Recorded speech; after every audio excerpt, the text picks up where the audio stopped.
Welcome back to Streamline Entertainment. We're going to go back to an article because the watch theory seems to be very big at the moment with sleuths.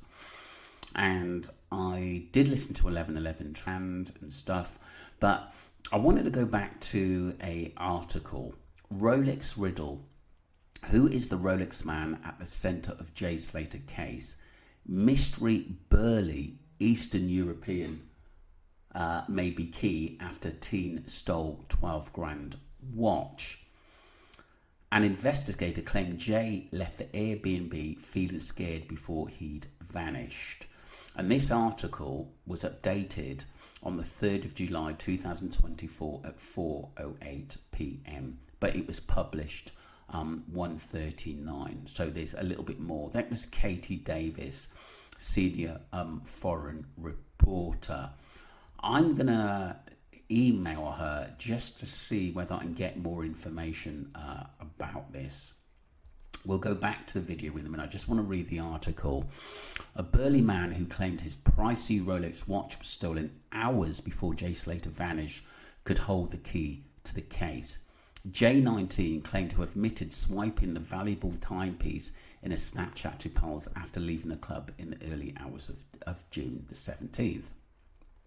The problem is we don't think that photo in the back of the car is Jay, and we think that actually something happened to Jay outside the nightclub, and this was a setup, we believe. Jay Slater vanished in Tenerife more than 2 weeks ago. Don't forget, this is an old article. The teen pictured in a rave hours before he disappeared. And I think, obviously there's a lot of photos of him. Some of them look alright and some of them look like he really started to deteriorate. Footage also showed Jay at a club with sunglasses popped on his head. Police have searched the Airbnb Jay went to before he went missing.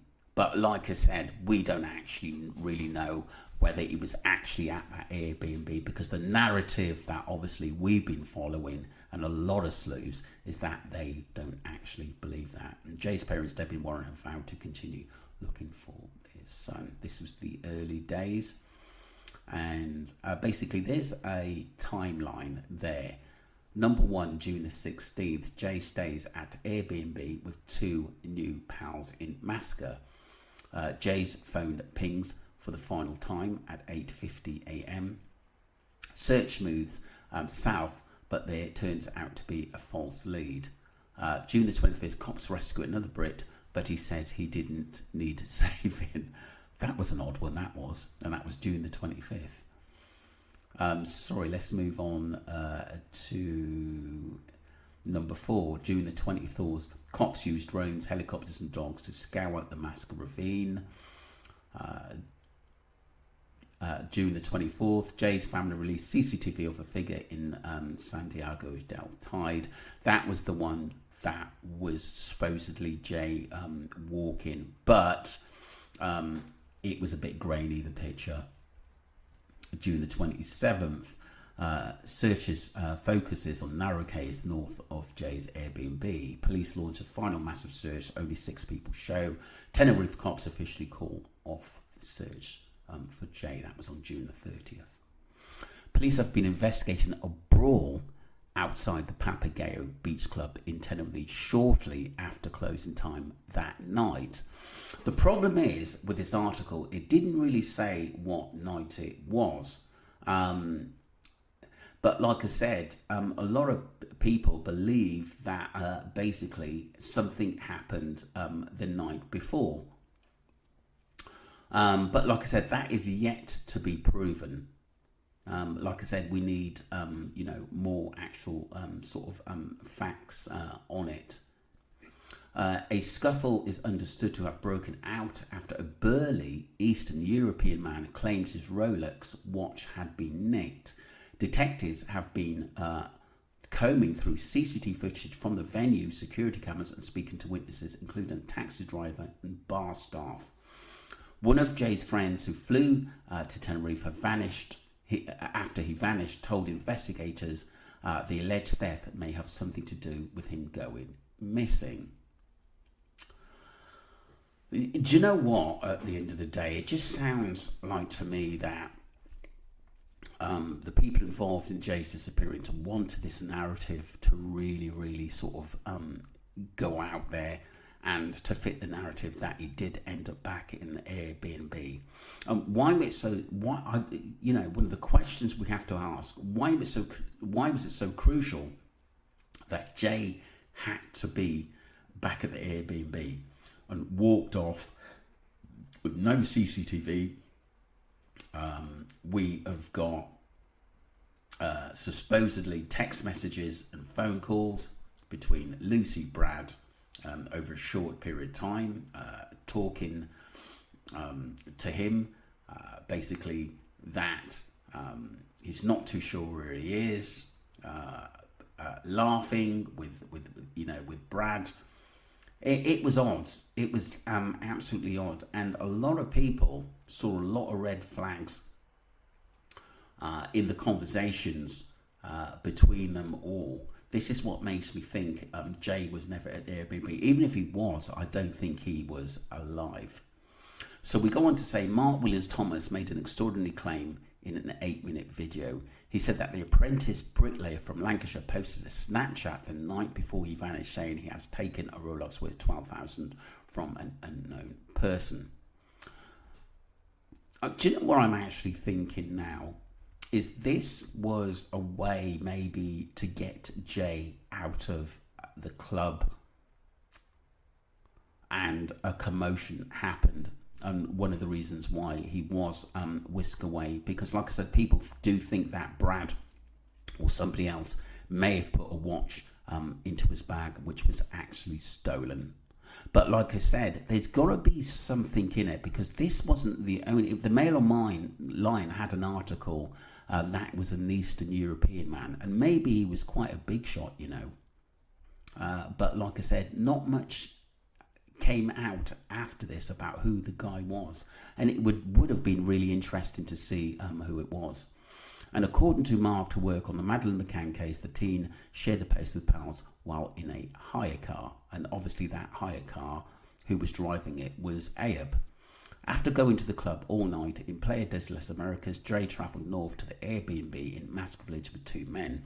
During the jury, Mark claims Jay made the admission to friends on the social media app. Mark said and his team had been unable to validate Jay's claims on a Snapchat in terms of reported theft. It remains unclear who the owner of the apparent stolen Rolex is, Mark added. However, friends of Jay said he would not make this up, and the watch was a subject of later conversation between the friends. Jay was last year handed an 18-month community order for his part in a gang attack on a teenager. Tom Hilton was left with his skull split open when 8-strong gang, including Jay, ambushed him with a machete, golf clubs and an axe. Jay was a bystander, but he was there. Tom, then 17, was left for fighting for his life after the assault in Riston, Lancashire in 2021.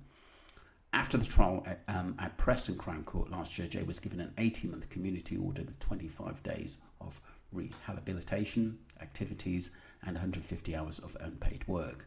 As he came to the end of his sentence, he jetted to Tenerife with friends Lucy Law, Brad Hargreaves for the 3-day NRG festival. And obviously the last person apparently to see Jay live was Ayub Abdul, but like I said, there's a lot of question marks basically over that. And why would anybody want to stay at that Airbnb inside the holiday let called Casa Abula Tina? I mean, it does look clean, but it looked some of the rooms looked a bit dodgy, didn't they? During the trip, Brad said Jay became friendly with 2 men whose Airbnb called Casa Abulatina he travelled to by car hours before he vanished. But Mark claimed Jay left the holiday let feeling scared and would not return to the cottage despite his phone battery dwindling. The thing is, Mark's been set a narrative, And if 2 or 3 actual people are actually saying that to him, and then he gets in contact with Ayup and calls him out on it, and he says the same thing, then he's going to have to go with that narrative. I think Mark done his work, but I think when he actually came away and went back to the UK, I think that Mark realised that they were probably lying, and worked that out himself. And I do think that there's still a lot more going on than in what we don't want. And this article goes on to say, according to Mark, the host of the Airbnb, who told Jay at around 8 a.m. there wouldn't be a bus for 2 hours later. Jay then tried to make his way back to his holiday accommodation faced with an 11-hour walk. Why would you do that? It just, it doesn't make sense. I mean, it's good to go back to get a feel of the early stuff again. Mark, who worked on the Madeleine McCann case, said Jay talked to at least 3 friends via message and the phone while trekking back, telling them he was lost. At around 8:50 a.m, he made a final frantic call to friend Lucy, saying he was in the middle of nowhere with no water and has just 1% battery on his phone. Mark said in a video update today he was told to go back by 2 people to the rental. He said he could not do that and that he already been walking for 30 minutes and that he was now off-road and was walking on track where there were loose stones. Jay did, however, sent his location at both 8:49 a.m. and 8:50 a.m. to friends, showing him on a hiking trail in the desolate rural D. Tenno Park. The teen's phone battery then died and he had not been seen or heard of from since. Yep, that's the scenario that Brad, Rachel Hargreaves and many others want us to believe, as well as Lucy Law May. The world says that Jay left with the rental property feeling scared and he would not return to the rental, even though that would have been the most sensible course of action, and also where we could have charged his phone, got some water and made contact with friends. We continue to investigate this aspect. The 2 men Jay was with in the last hours before he disappeared spoke to police on the island before jetting back to the UK, which another thing is, didn't they leave the next day or something? And yet it said that Ayup's got a place in Tenerife, which he's bought or he rents out. Why did he want to get out of there so quick? Maybe there were people who wanted to sort of question him over this. They have been deemed not relevant to the investigation by Spanish police. How odd. Today, a picture emerged of the man who rented the Airbnb for £40 a night. Ayub Abdul paid £120 for the remote holiday let in rural D. Tenno Park for 3 days. Cops on the island called off the mammoth search operation for Jay on Sunday in a huge blow of its devastated family. On Tuesday, however, 2 plainclothes police officers searched the Airbnb apartment again. So it was searched. So would it have been Tuesday the 18th? So police did go in there. Let me just check that date quickly, people. Very, very interesting. June. Yeah, Tuesday the 18th. Yeah, so it would have been Tuesday the 18th. 2 plainclothes police officers searched the Airbnb apartment again. Detectives spent 2 hours combing the let on the island's northwest. Jay's heartbroken family said words cannot describe the agony after the search was abruptly called off less than 2 weeks in the hunt. Mum Debbie Duncan said in heartbreaking statement, "We just want to find him," after the family vowed to keep looking. And it goes on. We saw the Debbie interviews. Just want to go back to the top 1 second. And like I said, we know Mark, there's the, so this article was Rolex Rolex riddle: who is the Rolex man at the centre of Jay Slater case mystery? Burly Eastern European, maybe key after teen stole 12 grand watch. I think that was a scenario set by his friends. And another thing, did another watch go Rickin? Were they just on a mission to steal expensive things in there? It seemed like it, because we know Lucy Law's, got her fingers in a lot of pies, should I say. That's a possibility there, but that was the article. And there were a few out. I know the Mail Online had the article exactly the same at the end of the day, and I do believe something happened the night before. There was a fight, an altercation outside.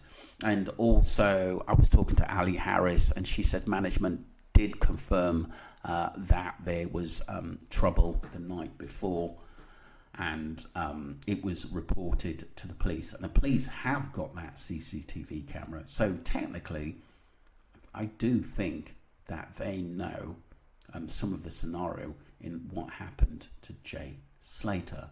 So some interesting stuff. What I didn't know is that, obviously reading this article, going back, that the police did go into that B&B and searched it, but nothing was found, which was quite odd. But like I said, I don't think he was there at that time, and I think the Maruba had something to do with the disappearance. But like I said, I hope that someone does come up with some information which will fit the true narrative into what happened to Jay Slater. Wow. I went back through 1111 True Crime, what she had to say basically about the DJ artist Black Traffic. And he's an Irish-based DJ producer who was drawn into the edgier realms of techno and electronic music, and is acknowledged as a prominent figure in Ireland's burgeoning underground scene. Do you know what? What's interesting, it makes me think that a lot of Irish names were brought up, which could probably make sense, which is interesting, and that may be involved or know what happened in the Jay Slater case. Because what I realised is that every time it was brought up, there were a lot of really sort of fierce people, or it didn't involve this person, it didn't involve that person. But it is interesting. 1111 talked about the boat party, which he done between the first day of the festival, between 3 and 3:40 p.m. What we got to remember is that Ayub does obviously know some big players like Potter Paper. We know that he's friends with this guy as well. And it is a narrative that is probably more truthful than what I've heard anything at the end of the day. I mean, a lot of us thought it was about Ruggs, but the setup was completely just unbelievable what happened to Jay, and it still fascinates us. Obviously not what happened to Jay, but the actual case itself.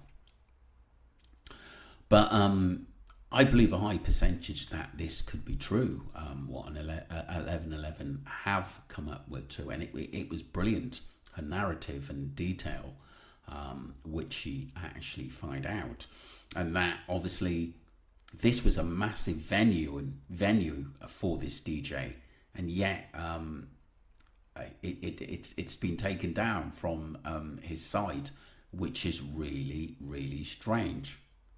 Really strange. And I think a lot more could have come out of this. And I'm just wondering whether the friends who said the guy was a European man was actually covering that it was an Irish guy. And obviously the DJ whom obviously 1111 is talking about now, which is Black Traffic. It does make sense to me. And it could be why Ayub basically is fiercely trying to keep people's names out of it, and his friends like Lucy, like Brad and Brandon, feel actually guilty what was, you know, what actually happened to him. And basically, I would say, in this kind of theory, if Jay actually take a beating or was basically stabbed by one of Abe's, you know, guys, enforcer guys, it could actually make sense. And they've, you know, basically wanted money for what he done.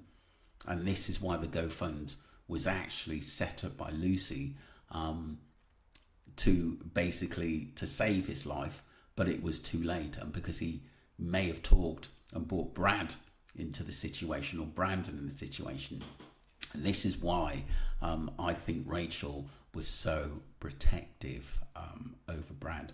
But look, brilliant from 1111 True Crime, because like I said, it may be the answers we're actually looking for, and that the VIP was kept out of this for a long time. So I completely commend her for what she said here. But obviously, it's just a speculation and a theory, but I've got a high chance that this could be true. But the thing is now is actually proving it, and it just makes me think that the more we delve into it, the police, especially this the Guardians of Phil, had been looking into it. So you know, if obviously the DJ Black Traffic had said anything to the police that a watch went missing, surely they would have it in a statement. But why is it being played down so much? Obviously, I think Papagayo, the nightclub management and director, does not, Mark Miller, one of the directors, doesn't want it to actually come out and be world news, because obviously it may affect people going into the nightclub and feeling it is unsafe. But it does actually, I think, be a sensible way in what happened to Jay Slater, and why so much of a cover-up as well. Because a watch was mentioned, but everything, I think, with Ayub being involved in this, I mean, he's very good at putting up scenarios and setting traps for people to actually believe. But he was the one that turned round and actually said what happened technically the night, you know, the night before.